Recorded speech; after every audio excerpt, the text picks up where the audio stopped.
Hi everyone, it's Sean Sandilands from Pulse Markets here today. I'm with Mike Hudson from Southern Cross Gold. As you may have known, we participated in the pre-IPO right before Christmas for Southern Cross, and I'm delighted to say it's only March and now we're looking at opening the IPO up to our investors. What we always like to do is to grill management, find out what's going on, why to invest, and why it's so compelling, and why we've certainly put our own money into it, and why we're supporting it. So I've got quite a few questions here today, which I'd like to ask Mike. So without further ado, let's say, hi Mike, how are you? Sean, thanks for having me back. Excellent, mate. Well, obviously we've been in contact. We met each other in Melbourne. I've been out to site with your tenements down in Victoria. I was very impressed when I went down there, but I mean, obviously I've seen it. Now I'd like to get the investors to know a little bit more. Can you tell us a little bit more about yourself and your company, Southern Cross, please? Well, just in brief, I've got a few years under my belt now, so let's just fast track. I'm a country Victorian boy, grew up around these tenements, a little school of 12 people, so I know the land. It's and I've explored around the world over the last 30 years, so it's lovely to be back in my own country, if you like to say.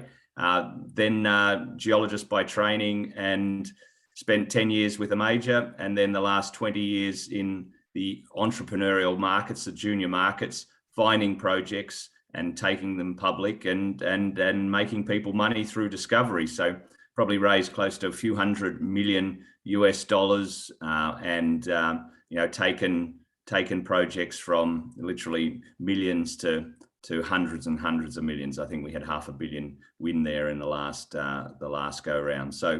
So it's something I love doing. I love finding things, and this is my sweet spot. That's excellent. That's one thing we really look for when we're investing in companies, management's previous strengths. And I mean, that's really good for our investors to know that you've had a really good track record. You've made people a lot of money, and he's hoping we do it again on this one. So in terms of results, like Southern Cross, can we just go over what you've had already? I mean, it's already very compelling for what's happened. Yeah, well, of course, as anyone who's seen our interviews or read a little bit about Southern Cross, it's a spin out of Mawson Gold, a Toronto Stock Exchange listed company, a company that I founded, a company that I ran for many years. The last 3 years, we've drilled up 1 million ounces up in Finland. Now that's becoming a more advanced project, going through early stage permitting and economic studies. We brought in a new CEO there who has those skills. And at the same time we were drilling up that 1 million ounces, we were spending money down here in Victoria on these earlier stage properties. They literally had not seen a drill hole below the oxide and below 70 or 80 meters depth, which is a sweet spot for these Victorian systems. And we spent $6.5 million in the ground over the last 18 months. We haven't stopped drilling, and we've made a number of discoveries. So this is an asset base that's seen a lot of recent capital and a very new discovery that is poised to get a lot bigger. And really, we need to continue doing what we've been doing over the last year.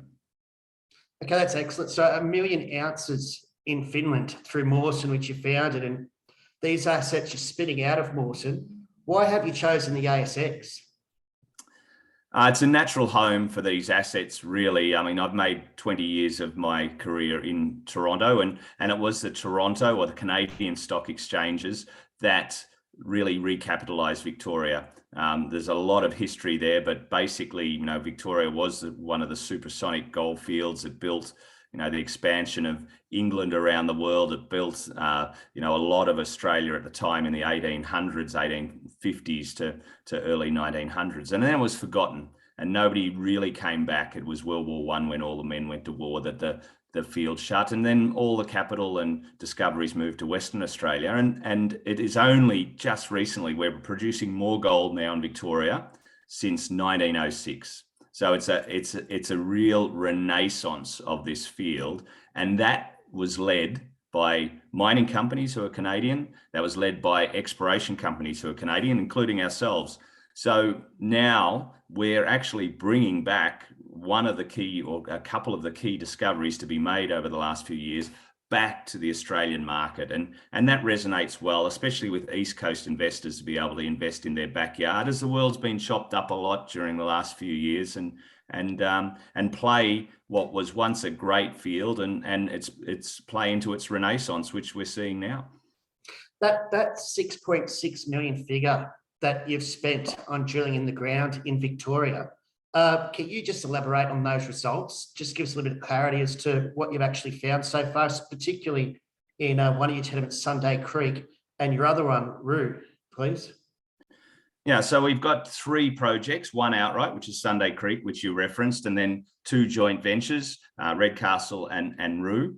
At Sunday Creek specifically, we've drilled a system beneath an old mine trend over about 1 kilometre down to maximum 400 metres depth, which is getting down there, and we're seeing spectacular results. The better results are at depth, and of course, if your readers or listeners, I should say, wish to look at mawsongold.com, we've just put out some new results there just over the last day or so from the deepest hole on the project. So that was 5.6 metres at 10 grams gold equivalent, which included 1.2 meters at 39 grams. So that's a very good high grade zone, and that's got continuity to the surface 400 meters above. It's on a separate chute 100 meters away, where I won't read lots of results because it gets boring, but these are spectacular results. I mean, we drilled 100 meters away just and put the results out a month or so ago, 11.7 meters at half an ounce, 15 grams, which included 3 meters at 51 grams. So these are spectacular results, some of the best I've received in my career. And yet this project, which has been drilled out in this 1 kilometre where we're starting to see these results, extends for 10 kilometres without a drill hole beyond that 1 kilometre. So it's got room to move. And one little stat that I know you like is that Newmont, which is the world's largest gold company, is a 7% shareholder of Mawson. So they backed us in Mawson. Their rule of thumb is to take, when you drill an intersection, you multiply the grade of the gold over the width in the drill hole. And we can see that we presented that in our presentations. But if you get 100 gram meters, which might be 10 at 10 or one at 100 or 100 at 1 or any variation in between, if you get 100 gram meter intersection or better, you really know you're onto something. So Newmont have 3 100 gram meter intersections to demonstrate when they're onto a bona fide discovery. We've already got 8 into this system with about 10 kilometers of drilling, which is an amazing hit rate, which just demonstrates the grades and the widths that we're seeing here are pretty special. When you're talking about those widths and grades, I'm just perplexed. That's sensational, but you're surrounded by some really, really renowned neighbours. Can you go into who your neighbours are, just so we know exactly where you are and what the potential is? Yeah, so there's 2 key mines in Victoria that are operating today that have really reinvigorated that gold production, right? More than since 1906. That key mine is Fosterville. Everyone talks about Fosterville. What is Fosterville? Well, it was a pretty average mine for many years, and it was recapitalized by the Canadian markets until they found the Cinderella zone. They came across it 4 or 5 years ago, and they've been mining it, and it's created the highest grade gold mine in the world. Seriously, the best, the highest grade gold mine in the world is just down the road from me, sitting in Melbourne. And most people in Victoria don't know that, let alone the rest of Australia. The Canadians know it though. And then the other mine, which is a smaller mine, but it still ranks in the top 10 globally. That's called Costerfield, and we've got the long strike extensions of that mine, which is the Redcastle project. And Costerfield is also one of the top 5 global antimony producers, which is a strategic metal, which is a key accessory that we see in our deposits or our projects. And Costerfield is obviously one of those key suppliers of that metal, which will become more and more important from electronics and technology angle, a critical metal. So we've got the same style as those deposits. Okay, so what does it mean? We've got a Fosterville-like deposit. Geologists like putting things in boxes, like biologists like putting animals in the animal kingdom into boxes and grouping things. And so we've got the same style of mineralization, formed in similar rocks at the same time, just geographically very close to those key mines. So we're seeing repeats of the same systems. So geographically close, you're not talking hundreds of kilometres away. We're talking virtually next door extension of tenements. So the chance of something happening potentially could be very high, or discovery could be very high at this stage with the results you've already got. Absolutely. I mean, the Victoria is untested. We essentially, because of that history, and Fosterville found its Cinderella zone at depth. Remember, I just said Sunday Creek, which is an old mining field that we knew was one of these Fosterville-like deposits, was never drilled to depth until a year or so ago, and the same with the other projects, and we're starting to see results that are commensurate with those mines. So it's very exciting, and you mentioned Whroo there before. We've done the same at Whroo with only a single drill hole there, where we got 50 or 60 centimeters at 50 grams, which is spot on the same widths and grades that is the average mining widths and grades at Costerfield. So that's our second bona fide discovery as well in the portfolio. So we're just not dealing with one project and some moose pasture. We've got a few in our back pocket here. So that's really fantastic. Now, what I want to have a look at is your valuations. Before we touch there, we did the pre-IPO 2 days before Christmas. And I mean, no one's around at that particular point in time. Everyone's on holidays, but it was significantly oversubscribed. And we did it the 23rd, 24th of December. We're at least 53% oversubscribed. Can you tell us about who came into that pre-IPO, please? Yeah, I remember having the discussion with you going, we actually, the timing was dictated by the ASX approvals in our in-principle agreement. And we said, should we go pre-Christmas, right? I mean, we were thinking about holidays more so. And it was, as you said, we had 2 million we told the ASX we were going for. We had over 3 million of orders, and we pulled it back to 2.7 or just a bit above. Who came in? Well, it was done between ourselves and you, of course. So, more or less 50-50, and you brought in some of your very good long-term holders, and you can tell us about them, and they're probably, a lot of them are looking now, and thank you. I thank them for their support. Likewise, we brought in a lot of our well-known people, being bankers, and even our key suppliers being drilling companies and assay labs. They see what the rocks are, and they invested quite a significant amount of hard cash. We had one of the leading funds in Australia, if not the most successful funds, a Melbourne-based fund, come and keystone it. The directors put in hundreds of thousands of dollars. We were the key order at the start to show and demonstrate our belief in this company as well. So it's a very strong group, I believe, where it's a group who will support us build the company, not flip it, which is everybody's, of course, most concerned about when pre-IPO capital comes into a company and it's seen as just cheap stock to flip on day one. Now, I think we've got people who are going to follow us and see the opportunity here.